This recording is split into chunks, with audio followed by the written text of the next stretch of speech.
안녕하세요. 역사를 살아본 박사입니다. 오늘은 로마 황제 발렌티아누스에 대해서 한번 알아보겠습니다. 발렌티아누스는 아버지 그라티아누스 후나리우스 아들로 태어났습니다.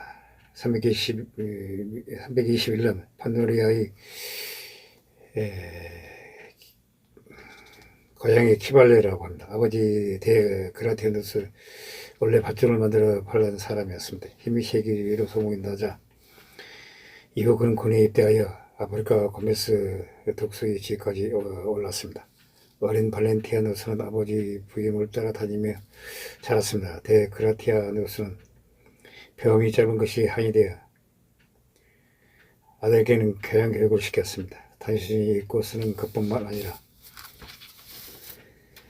예술이나 고전도 포함되어 있었다고 합니다. 발렌티아누스는 아버지의 뒤를 이어 군에 입대하였습니다. 그러나 그의 군 경력은 그다지 팽팽하지 않았습니다. 350년 그는 율리아누스와 콘스탄티누스 이세 간의 정치적 대립에 휘말려 해임되었습니다. 1세를 오면 율리아누스가 즉위한 후 동령되다가 종교적 문제로 또 해임되었다고 합니다. 그가 다시 군에 들어온 것은 여비아누스 황제에 대했습니다. 여비아누스는 발렌티아누스의 영명을 높이사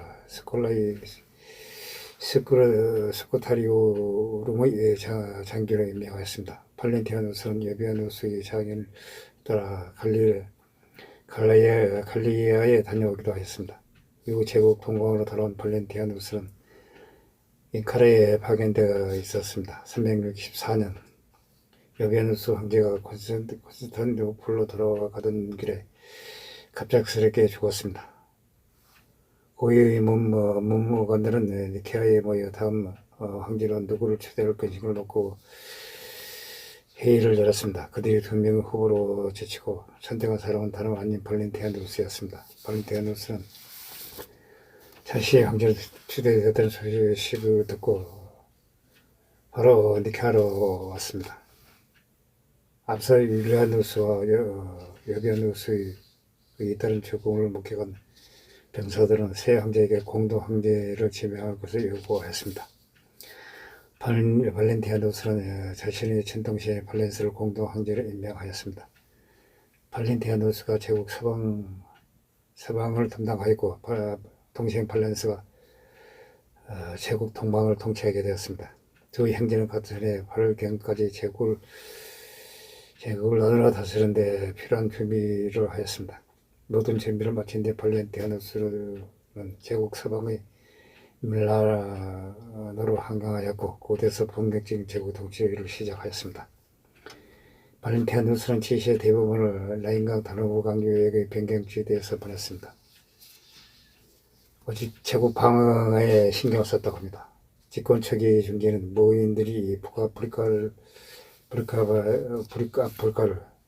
일련의 마니아족들이 갈리아 변경 지대를 섹슨족과 프랑족이 갈리아 해안 지대를 침략하는 일이 많았습니다. 브리타니아에서도 소유 사태가 일어났습니다. 집권 후기는 주로 다누강 유역의 사르마티족과 과디족 판토니아와 발레리아의 변경지대를 침략하였습니다. 황제는 직접 군대를 이끌고 알라메이족과 사라미티족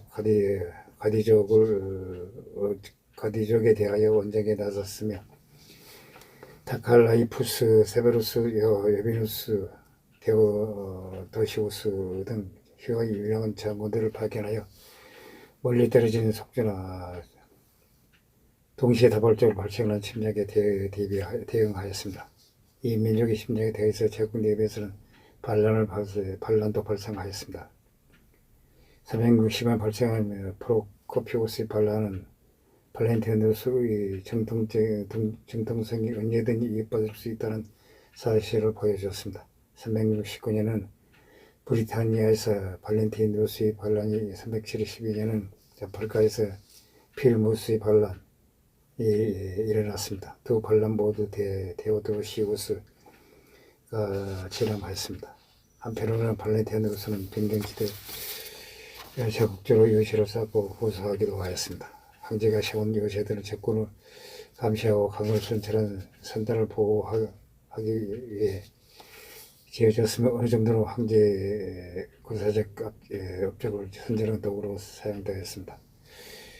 변경지대에 머물러 있었던 것과는 별개로 서민을 위한 정책에도 비교적 관심을 보였습니다. 발렌티아누스 황제는 일종의 국선 변호사 제도인 데펜서러스 플레비스를 조직하여 농민이 따로 비용을 지불하지 않고도 법적인 변호를 받을 수 있게 하였습니다. 노마 백성들에게 빵과 포도주를 공급하는 정책을 보완하였습니다. 한편으로 양덕농가 광고주와 도시 진공과 소황대사 보조금을 지급하고 그들이 권리를 보장해 주었습니다. 에드워드 노마 세명서를 쓴 에드워드 기본에 의하면 황제는 갓난아기를 버리는 것을 금지하고 노마의 학교와 의료소를 세기도 하였습니다. 발렌티아누스는 개인적으로는 기독교인이었으나 정교적으로는 정직과 관용을 지킨 것으로 평가받고 있습니다. 그는 희생제의나 남을 채우자는 의심만 하지 않는다면 이교 제의를 수행하는 것도 허용하였습니다. 한편으로는 그는 사제들의 부패를 막기 위해서 사제들이 과부에게 일산을 받거나 과부나 고아의 집에 분별 없이 드러나는 것을 금지하였습니다. 아우구스투스 노마 초대 황제의 재정 수립 이후 역대 노마 황제들은 늘 원론과 신경제를 펼치고 대립하였습니다. 이는 원론에게 평이 좋았던 아우구스투나 트라이누스 같은 황제들도 마찬가지였습니다. 발렌티아누스는 그 황제들 중에서도 원론과 가장 치열하게 대립했던 것으로 유명합니다. 원론과 대립하는 과정에서 과거의 티베리우스 칼리쿨라 하드리아누스와 마찬가지로 로마 황제가 활용할 수 있는 두 가지 무기, 반제법, 간통법을 활용하였습니다. 이때 그는 역대 로마 황제 중 언론이 극도로 매우한 도미티아누스처럼 행동하기도 하였습니다. 따라서 그는 측근 막시미스를 로마에 파견하여 마술이나 관통 해부를 빌미로 언론 개정을 대거 설정하였습니다. 이 과정에서 언론 의원의 대권이었던 고문금리도 무시해버렸습니다. 당연한 이야기인데 황제의 측근들이 고위 관직을 장악하고 언론에까지 취임하게 되니 언론이 불만은 컸습니다. 따라서 그들을 로마의 행정경제로 두고 황제와 사사건건 부딪혔습니다. 발렌티아누스는 도미티아누스처럼 전적으로 언론을 개척하고 탄압하지는 않았습니다. 오히려 이런 모습을 생각해보면 티베리우스와 하드리아누스와 더 비슷하였습니다. 폭군 갈리굴라처럼 언론을 온전히 신뢰하지 않는 케이스와 더 비슷하였습니다. 특히 군사정책이나 종교정책은 그가 어느 정도 언론을 의식하고 있었습니다. 그러나 황제와 언론 간의 반목은 상당히 깊었습니다. 그건 황제의 이미지가 사후 고대 기록 작성자의 언론의 개칭에서 상당히 왜곡되는데 왜곡하는데 영향을 끼쳤습니다. 그래서 언론책이나 도시 자치 시인들이 기록한 사료에는 황제가 그 측근들을 주로 폭력적이고 잔인하며 무식하고 탐욕스럽다고 비판한 내용이 있습니다. 후대의 유물 유적 발굴과 금성문 내 해석 등으로 그 평가가 바뀌고 있는 티베리우스, 갈리콜라, 도미티아누스, 하데라누스, septimius 세베루스, 카라칼라, 갈리아누스 사례와 비슷하다고 할 수 있습니다.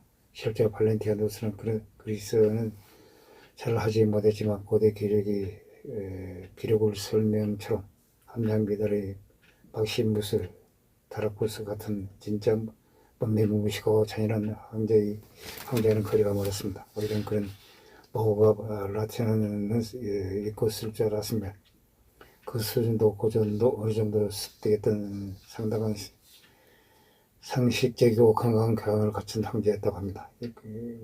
그 인사정책도 마찬가지였습니다. 당장 황제가 또 많이 파견한 막시무스는 마르켈루스의 비판을 엄청나게 받고 있지만 변호사 경력이 있는 인물 언론의 주장처럼 어디서 굴러들어온 배운 사람이 아니었습니다.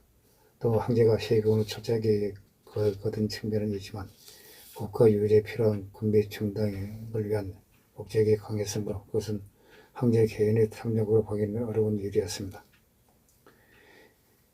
여러 가지 업적 등과 별개로 발렌티아누스는 레티스 마그나 사건으로 대표된 폭정으로 일부 지역과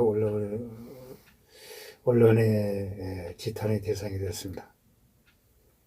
레티스 마그나의 세베르스 왕조가 235년 무너진 뒤 군인 황제 시대의 고르디아누스 3세가 오랜 정치적 보복 등으로 치안의 악화되어 무형감소 등으로 걸매를 얻다가 생명을 의심한 쓰나미로 엄청난 타격을 받습니다. 이런 상황에서 발렌티아누스의 지난번인 바로 상과 의리로 악명 높은 총독 노바누스 보고를 그대로 먹고 쓰나미 피해를 흔들린 레티스 마그나 주민과 지역 지도자들을 학살하였습니다. 이 일에 관해 아미니아누스 마르켈리누스 메르켈루스는 레티스 마그나의 피해를 입힌 것은 쓰나미보다 이 당시 총독이던 노바누스 당시 황제였던 발렌티아누스 라는 것을 숨기지 않았습니다. 레티스 마그나의 쇠락은 사실상 인재했음을 밝혔습니다. 아미아누스는 마르켈루스는 노마누스는 부패한 노마 총독이 대규모 부족 습격 동안 도시를 보호하기 위해 예물을 요구하면서 이유가 악화되었습니다. 발렌티아누스 1세의 공중 관료들은 노마누스에게 뇌물을 먹고 본 적했다고 합니다. 당시 황제 발렌티아누스는 역시 노마누스 총독 말만 듣고 주민 대표단이 공중사역들의 의견을 처음부터 무시했다고 합니다.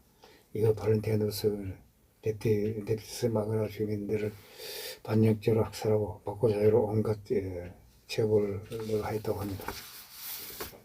이때 발렌티아누스는 쓰나미로 큰 피해를 입고 이재명이 발생해 정신없는 레티스 마그나 주민과 도시에서 자신과 제국의 세금을 못 내면서 거짓말을 한다고 역정을 냈습니다. 이때 그는 노마누스의 고발을 받자마자 개심죄까지 적용해 레티스 측의 번영 공중사절단을 반작함으로 십자가형 등 자랑한 방법으로 도시 대표들을 처벌했습니다. 이에 그는 따로마 명을 내려 레티스 마그나 주민들에게 반작함으로 반역향으로 혹독한 처벌을 하였습니다. 따라서 발렌티아누스 1세 노마누스 폭정의 레티스 마그나 주민들은 조상들이 살았던 일테를 예기민하거나 근처 도시로 대피하였습니다. 도시는 회복 불가능한 정도로 쇠락하게 되었습니다. 이런 상황은 데오도시우스 1세가 레티스 마그나의 억울함을 해주면서 끝이 났습니다. 375년 겨울 황제는 과대족 사절단을 만나고 있었습니다. 사신들 황제에게 병을 약하는 것을 우리가 아니라 떠다니는 도적대라고 하였습니다. 우리 형태에 먼저 요새를 세운 것은 당신들이지 않느냐고 변명하였습니다. 이에 분노한 황제는 사신들에게 욕을 하며 꾸짖다가 갑자기 쓰러졌습니다. 신하들은 급히 의원을 찾았으나 황제가 역병에 걸린 병사들을 치료하라며 의사들을 달란들에 보낸 후였습니다. 근처에 의사가 남아있지 않았습니다. 마르켈리우스는 이후 의사가 오긴 하였으나 황제의 병을 아지게 할 수는 없었다고 합니다. 황제는 그날 54세의 나이로 죽었습니다. 이후에는 콘스탄티노플로 옮겨져 성사도 성당에 안장되었습니다. 황제의 죽음 직전에 해석이 떨어진 천조가 나타났다고 합니다. 혹은 황제가 꿈을 꿨는데 꿈속에서 항우가 상복을 이용해 울고 있었다는 얘기가 있습니다. 최후의 서방대제라고 평가받을 정도로 카리스마에 넘치는 군인 황제였습니다. 여비아누스 두 황제의 갑작스런 죽음으로 혼란스러운 제국을 안녕시켰고 연이어 세우도록 이민족들을 격파하여 변방지에게 요시로서 대비하였습니다. 발렌티아누스 지시는 마지막으로 소로마 제국이 강대했던 시기며 375년 그가 사망한 후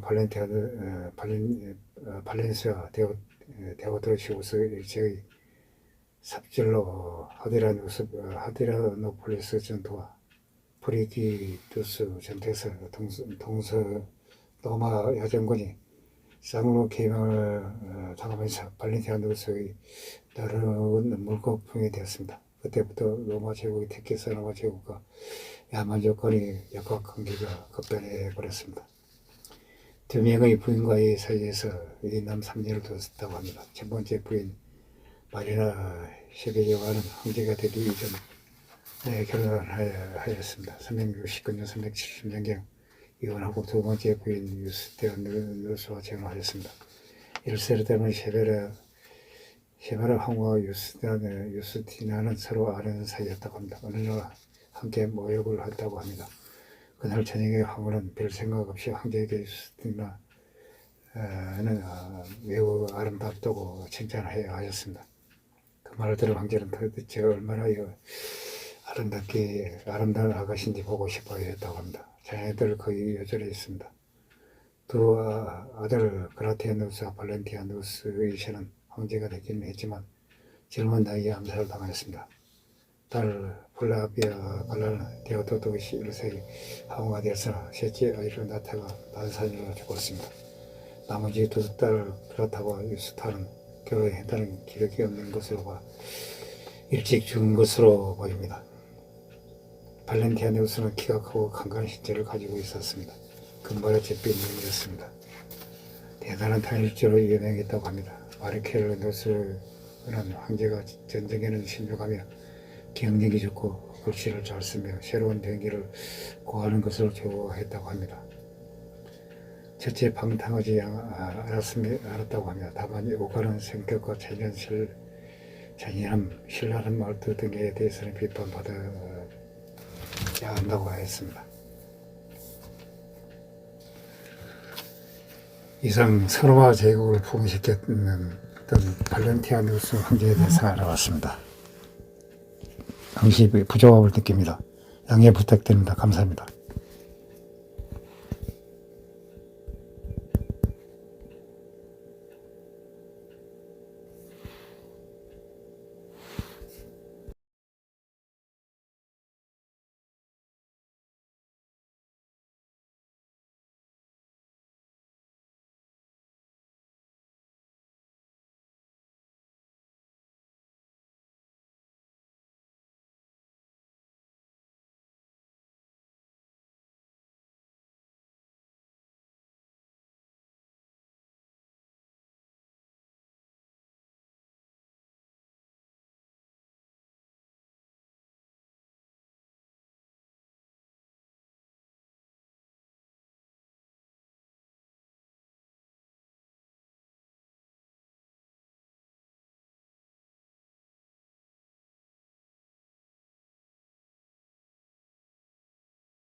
안녕하세요. 역사를 살아본 박사입니다.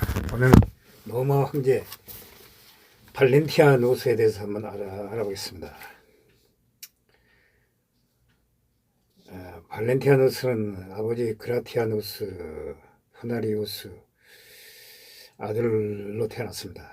321년 판노리아의 고향이 키발레라고 합니다. 아버지 그라티아누스 원래 밧줄을 만들어 팔던 사람이었습니다. 힘이 세기로 소문이 나자 이후 그는 군에 입대하여 아프리카 고메스 독수리 지까지 올랐습니다. 어린 발렌티아누스는 아버지 부임을 따라다니며 자랐습니다. 그라티아누스는 병이 짧은 것이 한이 되어 아들에게는 교양 교육을 시켰습니다. 단순히 읽고 쓰는 것뿐만 아니라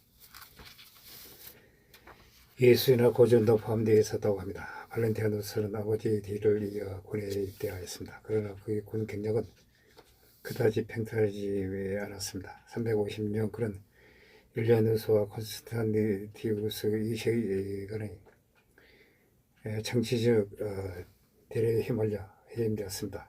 1세를 오면 율리아누스가 즉위한 후 동령되다가 종교적 문제로 또 해임되었다고 합니다. 그가 다시 군에 들어온 것은 여비아누스 황제에 대했습니다.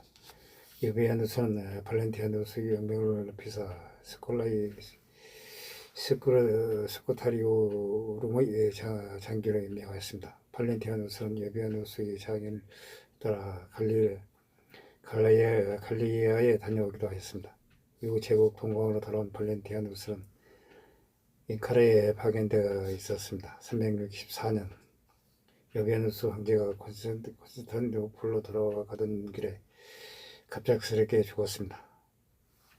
고위의 문무관들은 니케아에 모여 다음 황제로 누구를 초대할 것인가를 놓고 회의를 열었습니다. 그들이 두 명의 후보로 제치고 선택한 사람은 다름 아닌 발렌티아누스였습니다. 발렌티아누스는 자신의 황제로 초대되었다는 소식을 듣고 바로 니케아로 왔습니다. 앞서 율리아누스와 여비아누스의 잇따른 죽음을 목격한 병사들은 새 황제에게 공동 황제를 지명할 것을 요구했습니다. 발렌티아누스는 자신의 친동생 발렌스를 공동 황제로 임명하였습니다. 발렌티아누스가 제국 서방을 담당하였고 동생 발렌스가 제국 동방을 통치하게 되었습니다. 두 형제는 같은 해에 8월경까지 제국을 나누어 다스리는데 필요한 준비를 하였습니다. 모든 준비를 마친 뒤 발렌티아누스는 제국 서방의 밀라노로 항강하였고 곧에서 본격적인 제국 통치를 시작하였습니다. 발렌티아누스는 지시의 대부분을 라인강 다누브 강유역의 변경지대에서 보냈습니다. 오직 제국 방어에 신경을 썼다고 합니다. 집권 초기 중기는 모인들이 북아프리카를